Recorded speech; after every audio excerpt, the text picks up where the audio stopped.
It-tlet kumpaniji ta' telekomunikazzjoni f'Malta, Melita, Go u Epic qed jiġu investigati wara li ħabbru ħlasijiet ġodda l-konsumaturi.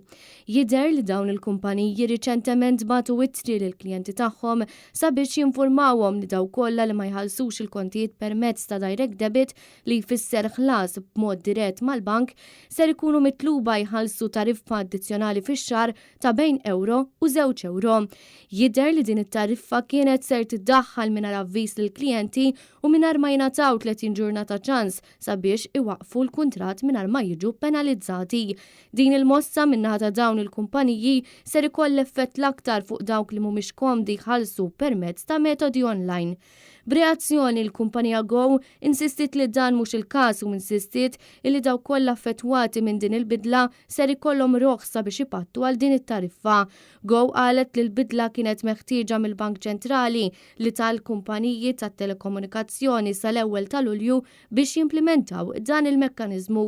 Min-naħa tagħha l-kumpanija Go qalet li l-unika ħaġa li nbidlet hija l-mod kif il-prezzijiet huma mqasma fuq il-kont u li t-tariffa ta' euro għal dawk li ma jħallsux permezz ta' direct debit dejjem kienet hemm.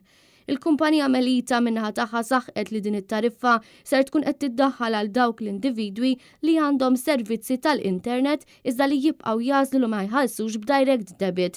Hija stqarret ukoll li dawk kollha li m'għandhomx aċċess tal-internet ser ikunu eżentati minn din it-tariffa. Dan kollu issa spiċċa suġġett tal-investigazzjoni li qed issir mill-Awtorità tal-Konsumatur.